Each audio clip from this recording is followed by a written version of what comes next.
Good evening. I'm Kenneth Laffler, and this is a new show that I've started called Artist Profile. Each episode, I'll be featuring a different artist, quite a few from the IE, because there are quite a few talented people here.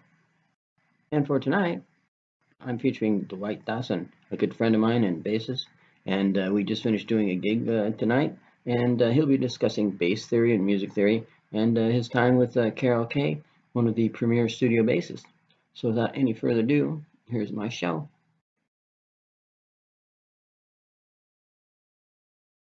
Could you discuss some of the techniques you use for playing the bass, please? I would love to, Ken.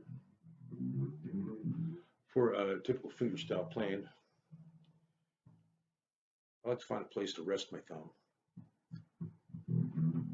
and then alternate two fingers, sometimes three, sometimes four. This hand needs a little more attention because there's one tendon for your index finger, one tendon for your middle finger, and then these two fingers, your ring finger and your pinky, share one tendon all the way to the elbow. So going like this, 1, 2, 3, 4, up to 4 frets, strenuous. It gets tiring rather quickly, actually. When I learned this, I learned to isolate those two fingers.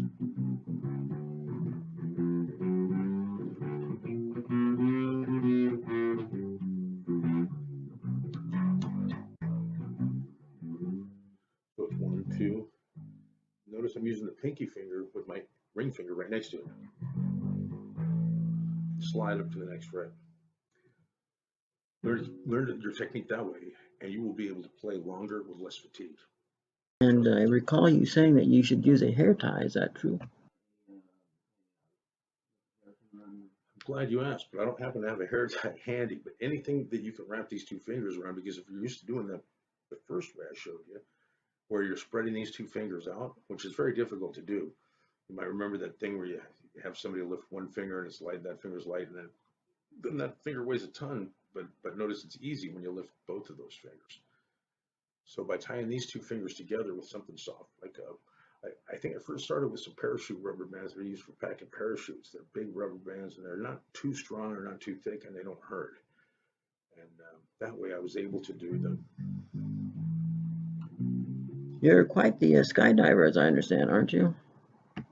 I have done 429 skydives and walked away from most all of them. See, it's not the skydiving that hurts, the impact at the end that can really hurt. Be careful.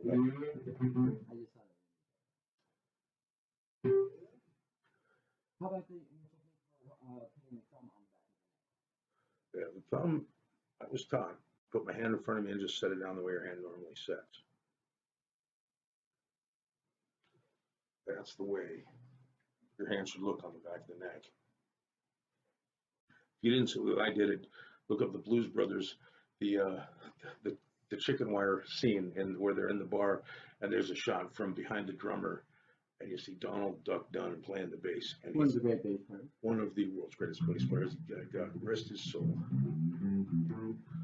And he's doing it that way. You can play longer and smoother and easier. You're thinking, no, I can do 4 fingers. I'm a tough guy. I can do it. Believe me, I'm a tough guy. And when I learned this technique, it made it much easier to play the bass for extended periods of time.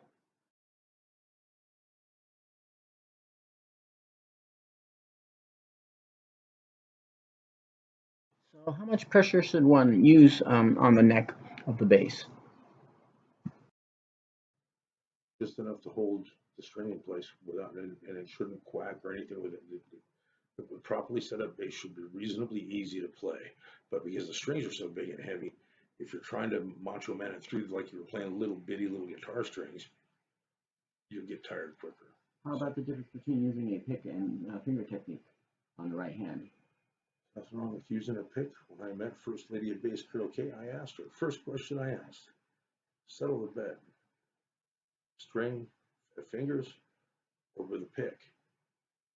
And I still remember the way she said, oh, well, here's how I play on, and she gave me an example of a song that she played. Actually, it was Feeling All Right by Joe Cocker.